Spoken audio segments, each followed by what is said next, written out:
بسم اللہ الرحمن الرحیم۔ السلام علیکم دوستو، دنیا بھر کی خبروں میں آج آپ سنیں گے، لیکن اس سے پہلے اگر ہو سکے تو لائک اور سبسکرائب کا بٹن ضرور دبا لیں۔ شکریہ۔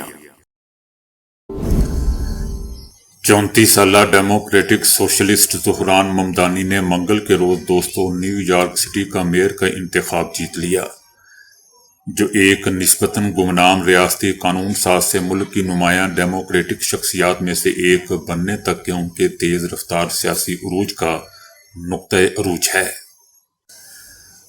ممدانی امریکہ کے سب سے بڑے شہر کے پہلے مسلمان میئر بنیں گے۔ انہوں نے 67 سالہ سابق ڈیموکریٹک گورنر اینڈریو کومو کو شکست دی، جو پارٹی کی نامزدگی ممدانی سے ہارنے کے بعد آزاد امیدوار کے طور پر انتخاب لڑ رہے تھے۔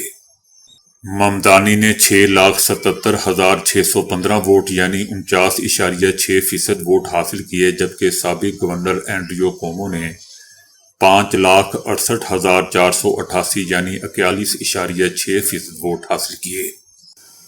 یاد رہے دوستو کہ صدر ٹرمپ نے انتخابی دوڑ میں آخری وقت میں مداخلت کرتے ہوئے ممدانی کو یہود مخالف قرار دیا تھا۔ ممدانی یوگنڈا میں ایک بھارتی نژاد خاندان میں پیدا ہوئے اور 7 سال کی عمر میں امریکہ منتقل ہو گئے تھے۔ وہ 2018 میں قدرتی طور پر امریکی شہری بنے۔ دوسری طرف ڈیموکریٹ غزالہ ہاشمی نے لیفٹیننٹ گورنر کا انتخاب جیت کر نہ صرف ریاست کی پہلی جنوبی ایشیائی بلکہ امریکہ کی پہلی مسلم خاتون بننے کا اعزاز حاصل کیا، جو کسی ریاستی سطح کے عہدے پر منتخب ہوئی ہو۔ یہ انتخابات دوستو ڈیموکریٹک پارٹی کے لیے ایک آزمائش تھے، جن سے جو 2026 کے وسط میں مدتی انتخابات سے پہلے مختلف انتخابی حکمت عملیوں کا امتحان لیا گیا، جن میں کانگریس کے کنٹرول کا فیصلہ ہونا ہے۔ بھارت حیدرآباد میں پیدا ہونے والی غزالہ ہاشمی کم عمری میں ہی امریکہ منتقل ہو گئی تھیں۔ انہوں نے انگریزی میں PhD کی اور ورجینیا کی کمیونٹی کالج میں 2 دہائیوں سے زیادہ عرصے سے تدریس کے بعد سیاست میں قدم رکھا تھا۔ اسرائیلی دائیں بازو کی جماعتوں کی جانب سے امریکی صدر کے منصوبے پر شدید تنقید اور غزہ پر جاری حملوں نے جنگ بندی کو شدید خطرے سے دوچار کر دیا ہے۔ ایسے میں صہیونی رجیم کے صدر اسحاق کا خیال ہے کہ موجودہ چیلنج کی صورتحال سے نکلنے کے لیے اسرائیل کو بدنام انتہا پسندی کو ایک طرف رکھ کر صدر ٹرمپ کی شرائط کو قبول کر لینا چاہیے۔ انہوں نے خبردار کیا ہے کہ اندرونی انتشار نے اسرائیل کو تباہی کے دہانے پر لا کھڑا کیا ہے۔ ان کا کہنا ہے کہ یہ صورتحال بالکل اسی طرح ہے جیسے 30 سال پہلے تھی، اور شاید اس سے بھی زیادہ بدتر ہے، جب اسرائیل کے اس وقت کے صدر اسحاق رابن کو مار دیا گیا تھا۔ اسرائیلی صدر کا کہنا تھا کہ اسحاق رابن ایک انتہا پسند، متعصب اور گھٹیا یہودی جو ہمارے اپنے لوگوں سے ہی ایک تھا، انہی کے ہاتھوں سے مارا گیا تھا۔ یہ بات دوستو اسرائیلی صدر نے سابق صدر اسحاق رابن کو مارنے کی برسی کے موقع پر کہی ہے۔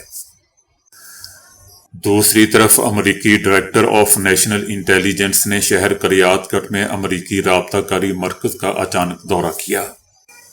دوسری طرف اسرائیلی میڈیا ٹائم آف اسرائیل نے خبردار کیا ہے کہ اسرائیل اسی سطح پر اشتعال انگیزی اور تشدد کا سامنا کر رہا ہے جیسا کہ 30 سال پہلے اس وقت کے وزیر اعظم اسحاق رابن کو مارنے سے پہلے ہوا تھا۔ 3 دہائیوں کے بعد اب ہم بھی وہی نشانیاں دیکھ رہے ہیں جو شاید اس سے بھی زیادہ سنگین ہیں۔ بدتمیز اور پرتشدد زبان، غداری کے الزامات، سوشل میڈیا اور عوامی حلقوں میں زہر اگلنا، ہر شکل میں تشدد، چاہے وہ جسمانی ہو یا زبانی۔ اسرائیلی صدر کا کہنا تھا کہ 1995 میں وہ ایک یہودی، ایک انتہا پسند، ایک متعصب اور ایک ایسے گھٹیا شخص کے ہاتھوں مارا گیا جو ہمارے ہی لوگوں میں سے ایک تھا۔ اسرائیلی فوج اس بات پر حیران اور پریشان ہے کہ حماس کے مجاہدین 1 سال سے زیادہ عرصے کی مکمل محاصرے کے باوجود اب بھی زندہ، منظم اور فعال ہیں۔ اسرائیلی فوج اس بات کا جائزہ لے رہی ہے کہ حماس کے یہ جنگجو رفح سے نکل کر ان علاقوں تک کیسے پہنچتے ہیں جو اسرائیلی فوج کے کنٹرول میں نہیں۔ اور وہ کن وسائل سے اپنی مزاحمتی سرگرمیوں کو برقرار رکھے ہوئے ہے۔ حماس کے سرنگی نظام کا مرکز رفح کے الجنینہ محلے میں واقع ہے۔ اگرچہ یہ علاقہ دوستوں مکمل محاصرے میں ہے، لیکن یہ سوال اب بھی اسرائیلی فوج میں باقی ہے کہ یہ افراد 1 سال سے زیادہ عرصے سے اس محاصرے میں کیسے زندہ رہنے اور لڑنے کے قابل ہیں۔ اسرائیلی فوج گزشتہ سال مئی سے اس علاقے پر مکمل کنٹرول کا دعویٰ کر رہی ہے۔ رفح کو فوجی لحاظ سے بند کر دیا گیا تھا اور بیرونی دنیا سے تمام رابطے منقطع کر دیے گئے تھے، لیکن حماس وہاں اب بھی اپنا نظام چلا رہی ہے۔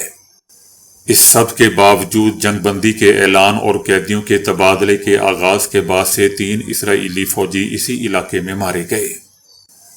ان تینوں فوجیوں کو ہلاک کیے جانے کا دوستوں طریقہ کار ایک جیسا تھا۔ حماس کے جنگجو سرنگوں سے اچانک باہر نکلے، حملہ کیا اور دوبارہ زیر زمین چلے گئے۔ اسرائیلی انٹیلیجنس کا کہنا ہے کہ تمام حملہ آور اسی علاقے سے تعلق رکھتے ہیں۔ یہ مزاحمتی قوت کسی بھی صورت میں ہتھیار ڈالنے کو تیار نہیں۔ اسی منظم مزاحمت اور بقا کا راز اسرائیل کو حیرت میں دوستوں ڈال رہا ہے۔ نیو یارک سٹی کے نو منتخب میئر زہران ممدانی نے دوستوں اپنی پہلی ہی تقریر میں امریکی صدر ٹرمپ کو للکار دیا۔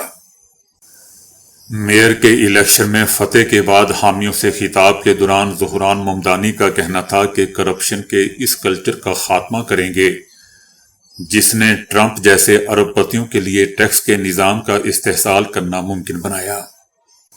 ان کا کہنا تھا کہ نیو یارک تارکین وطن کا شہر ہے اور رہے گا۔ یہ ایک ایسا شہر ہے جسے تارکین وطن نے تعمیر کیا اور طاقتور بنایا۔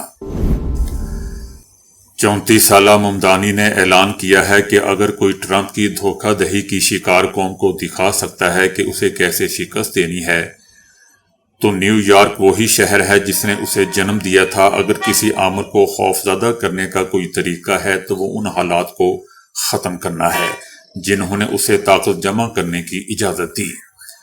یہ صرف ٹرمپ کو روکنے کا طریقہ نہیں ہے، یہ اس سے اگلے کو روکنے کا بھی طریقہ کار ہے۔ صدر ٹرمپ نے بار بار ممدانی کو کمیونسٹ قرار دیا اور ان کے منتخب ہونے کی صورت میں نیو یارک شہر کی وفاقی فنڈنگ بند کرنے کی بھی دھمکی دی۔ صدر ٹرمپ کا کہنا تھا کہ میرے لیے بحیثیت صدر نیو یارک کو بہت زیادہ پیسہ دینا مشکل ہوگا، کیونکہ اگر آپ کے پاس نیو یارک چلانے والا کمیونسٹ ہے تو آپ صرف وہاں بھیجے جانے والے پیسے کو ضائع کر رہے ہیں۔ ممدانی نے دوستوں اسرائیل کے وجود کے حق کو تو تسلیم کیا، لیکن ایک یہودی ریاست کے طور پر نہیں، اور پہلے انہوں نے اسرائیلی وزیر اعظم نیتن یاہو کو بھی نیو یارک میں قدم رکھنے پر گرفتار کرنے کا عزم کیا تھا۔ بھارت میں کانگریس کے سینئر رہنما اور سابق وفاقی وزیر مانی شنکرائر نے کہا ہے کہ پاک بھارت کشیدگی پاکستان سے روابط توڑنے میں بھارت کا مفاد نہیں ہے۔ ان کا کہنا تھا کہ ہم امریکہ پر اتنا بھروسہ کیوں کرتے ہیں اور پاکستان پر اتنا عدم اعتماد کیوں؟ ان کا کہنا تھا کہ پاکستان سے رابطہ نہ رکھنا بھارت کے مفاد میں نہیں ہے۔ پاکستان سے مکمل دوری اور داخلی سیاسی فائدے کے لیے پاکستان کے خلاف غصہ بھڑکانا بھارت کے لیے نقصان دہ ہے۔ اس سے نہ صرف قومی ہم آہنگی متاثر ہوتی ہے بلکہ بین الاقوامی حمایت بھی کمزور پڑتی ہے۔ ان کا کہنا تھا کہ بھارت کو پرانی شکایات اور موجودہ دشمنی کو برقرار رکھنے کی بجائے دوبارہ مکالمے کے دروازے کھولنے چاہیے، کیونکہ یہی واحد پائیدار راستہ ہے۔ بھارت اور پاکستان کے درمیان ایسی بات چیت جو ہر حال میں جاری رہے، چاہے حالات خراب ہوں یا اختلافات ہوں، بات چیت بند نہ کی جائے۔ اس سابق بھارتی وزیر کا دوستوں کہنا تھا کہ فوجی حکمرانوں کے ادوار، یعنی پاکستان میں جو فوجی حکمران رہے ہیں ان کے ادوار بھارت کے لیے زیادہ قابل بھروسہ رہے ہیں۔ ایوب خان کا سندھ طاس معاہدہ، ضیاء الحق کا سیاچن فریم ورک اور مشرف کا 4 نکاتی کشمیر پلان۔ ان کا یہ بھی کہنا تھا کہ بھارت کا پاکستان پر عدم اعتماد جناح کی سیاسی فتح سے شروع ہوا۔ بھارت اس تاریخی شکست کو معاف نہیں کر پایا۔ دوستو یاد رہے کہ مانی شنکرائر بھارتی خارجہ سروس میں یہ 26 سال تک کام کر چکے ہیں، 4 بار رکن پارلیمنٹ منتخب ہوئے، اور 2004 سے 2009 تک مرکزی کابینہ میں وزیر کے طور پر خدمات انجام دی۔ ان کا مزید کہنا تھا کہ پرانے زخموں کو بار بار کریدنے سے نہ کوئی فائدہ ہوتا ہے اور نہ یہ عمل ہمیں امن اور خوشگوار ہمسائیگی کے نئے راستے تلاش کرنے دیتا ہے۔ پاکستان سے بات چیت بند رکھنے سے سرحد پار تخریب کاری میں کمی نہیں آئی۔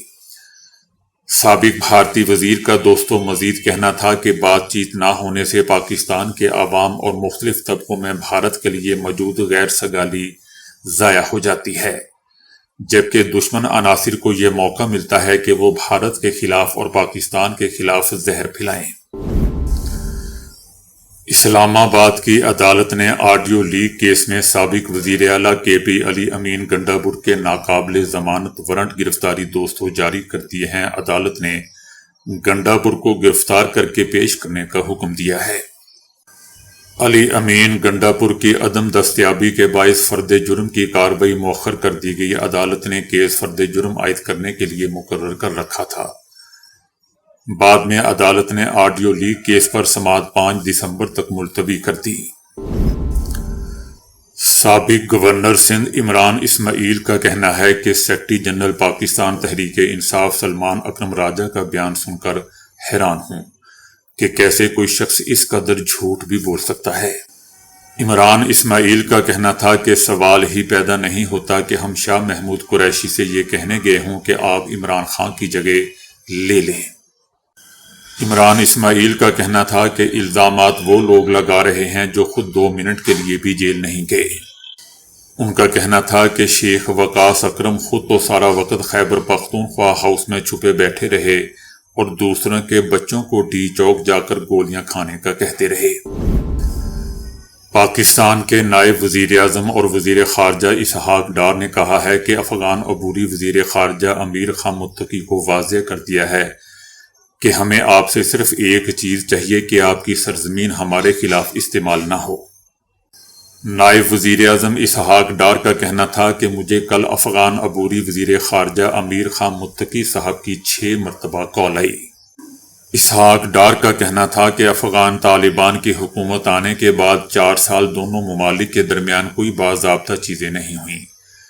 میں نے افغانستان جا کر ان کے ساتھ بات چیت کی اور معاہدے کیے، ان سے ایک ہی بات مانگی کہ افغانستان کی سرزمین پاکستان کے خلاف استعمال نہ ہو، یہ آپ کی ذمہ داری ہے۔